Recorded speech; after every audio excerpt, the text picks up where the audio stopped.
Welcome everyone to the VIE Book Club. This is a new podcast from the makers of VIE Magazine and VIE Speaks podcast. I'm your host, Jordan Staggs, the editor of VIE, and we're so excited because we're here today with first-time author Suzy Accola, who is a Northwest Florida native and one of our good friends who we've worked with for years on different projects in the area. She's also an interior designer. So tell us a little bit about Janie Blue, which is your first novel. Well, I wrote it a while ago, and it's a romantic thriller, and it goes from Washington State to Las Vegas, and really just deals with the casino inner workings, politics. There's underlying abuse in the story. And it's just a really fast-paced read with lots of conflict and lots of twists and turns too. Lots of twists and turns, lots of drama, right? Or lots of drama and some romance, like you said. Yes. So you said you wrote most of it years back. I did. So how did you first decide you wanted to start writing this book? Well, that's an interesting story because we had gone through a house fire. And it was a total loss. It was really devastating. And we were dealing with insurance companies and just not really getting anywhere. And it was tough, like a tough road. Yeah.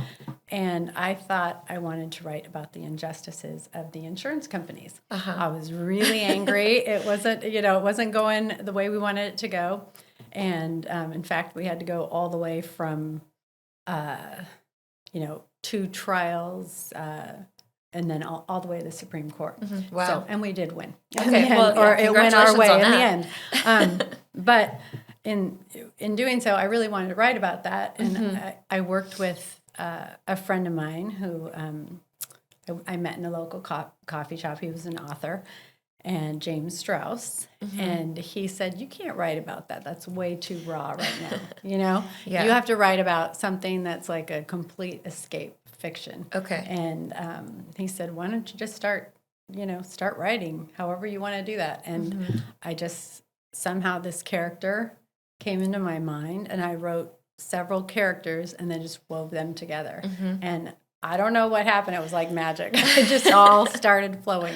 Well, the story is really fun, but it does dig into some of those deeper, heavier topics, like you said, and the insurance kind of ties in there. Yeah. So, you can see how that was your inspiration or something you were dealing with at the time when you were writing. How did it feel when you were writing this and including some of those heavier topics? Like, was it sort of a cathartic process for you? Definitely, because not only did we have the house fire at the time, but I lost my mom within a month after that. In fact, when the fire was happening, I was in Las Vegas. Okay. And with her, we had been there I'd been spending quite a bit of time there, and had to leave when she was in the ICU. So after losing her to brain cancer, it was, it did put things in perspective as far as, hey, we're all okay. Yeah. This is, we're here. This is life. Let's keep moving on. But I don't think I let myself get depressed or grieve over everything. There was so much going on at the time. Right. And it wasn't that I let myself grieve during writing about, there's underlying depression in the book, in the novel. But it was just like a way to kind of get through it and write a character not being myself. Right. And the character is not me at all. But there are little spots of it. And it was an escape, and it was also a process, going through that. And I think it was very cathartic. Yeah. I think it was healing. Yeah. So how much of it did you get written during that time, like in the all sort of of in it. the beginning? Okay. So you had an entire draft. Yeah. I really wrote the draft. And then and then just when we moved here, I didn't have time. I jumped into work, into design and tile store and building. My husband and I do build design. So, and it just was really busy. It was a busy time, fortunately, that was all good. But I kind of just put that on the back burner. I side tabled it and then had been talking to you guys here about it, throughout the years, just picking it up.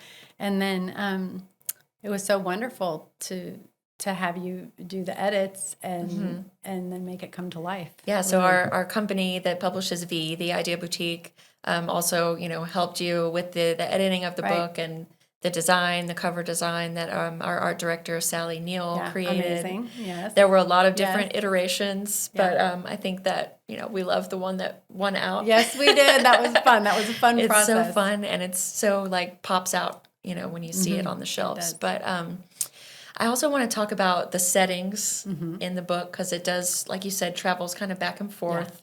So how were you inspired by these places that you've been when you were writing this? Well, at the time, we were looking into moving to Seattle.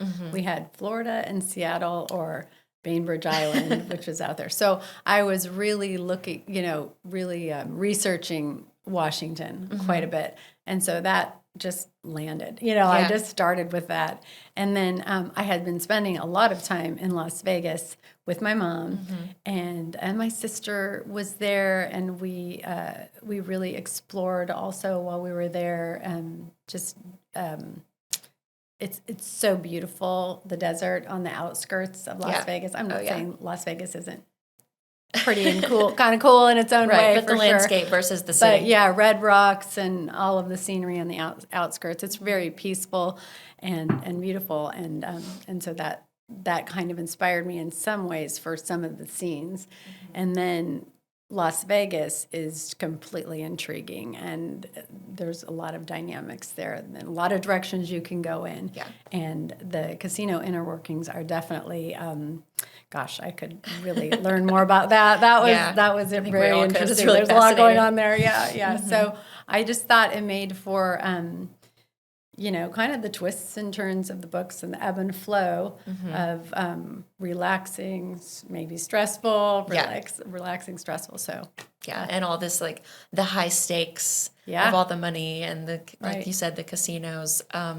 Sort of the mysterious side of it, the thriller side of it. Yeah. And then there was a certain bar, I think, in the area that sort of inspires one of the locations in the book. Yeah. In fact, I just knew there was a ghost town that's what I thought. There was a bar that had a ghost town and, revolving around it. And so I wrote about it and envisioned this in my mind, but I'd never been to the bar or to the location.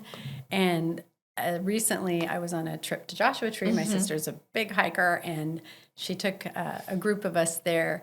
And she said, that bar you were talking about in the book? She said, and you even say Pioneer Bar, this is Pioneer Town. And she said, this bar sounds a lot like the bar that, you're talking about.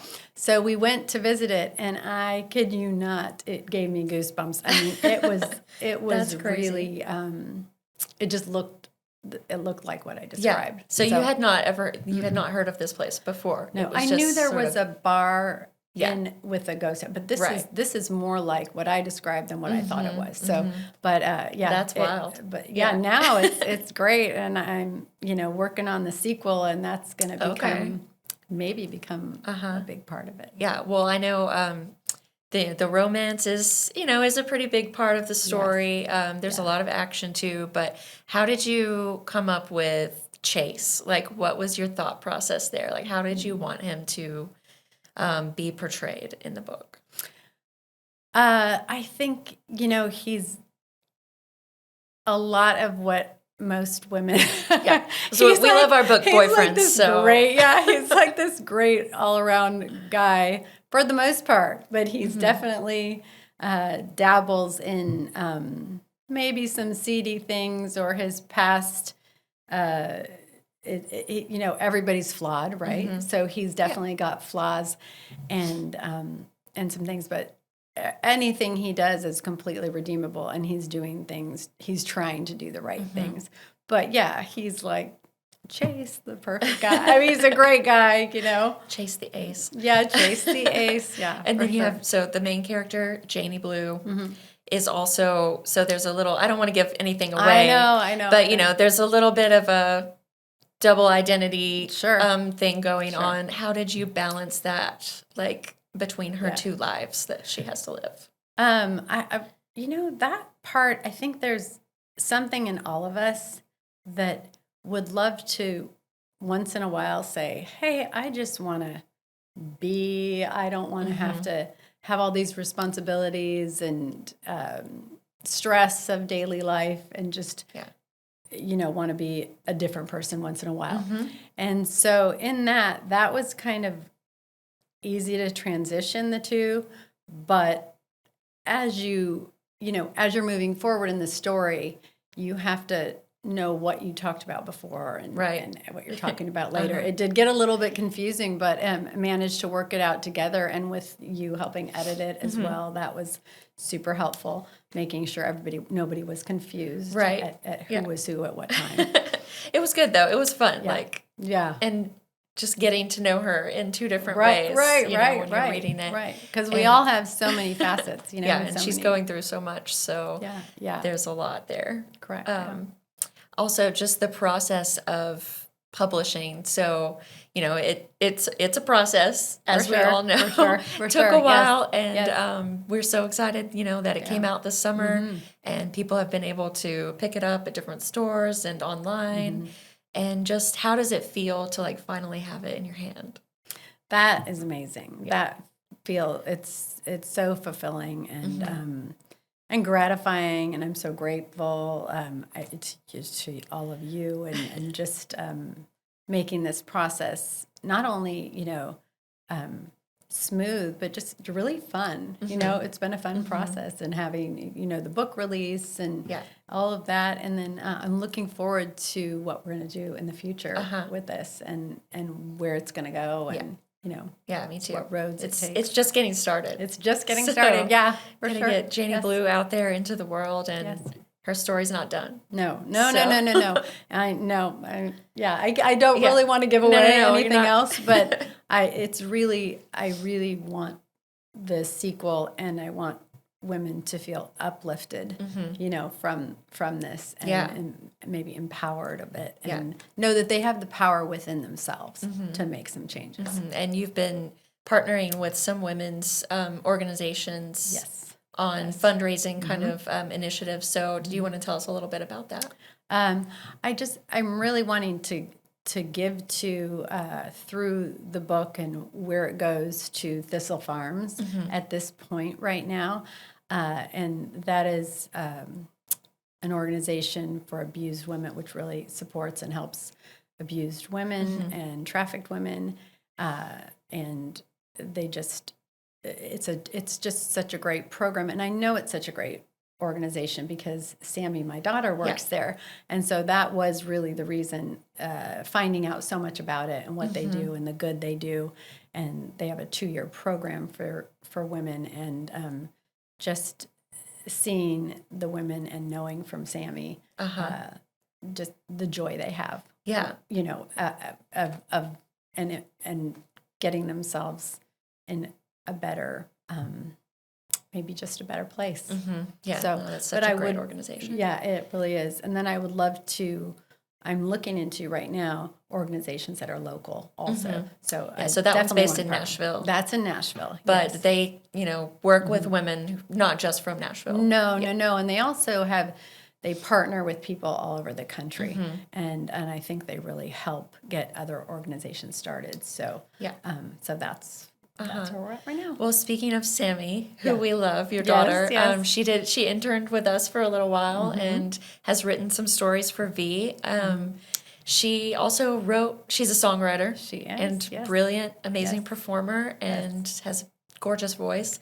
She wrote a song for Janie Blue. She wrote the song Janie Blue, actually. So she and 2 others wrote the song, and and they're perfecting it kind of right now. And I think she's going to work on a couple more as well for, like a soundtrack, maybe more than a couple. It just depends on how it all works out. But very cool. But yeah, kind of being inspired by your creative endeavors, and it's like it's feeding into fun. hers. It's really neat. I'm so blessed to have her doing that. It's amazing.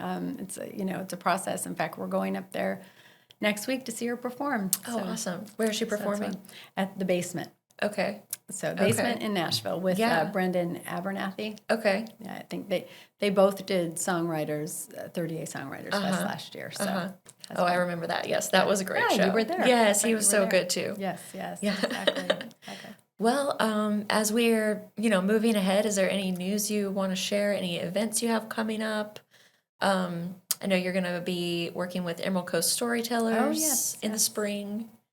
So Suzy's going to be one of their featured storytellers for an open mic night event. I think it's the February 22nd. Okay. Yeah. So we've got a little time for people to get ready, get some tickets for that.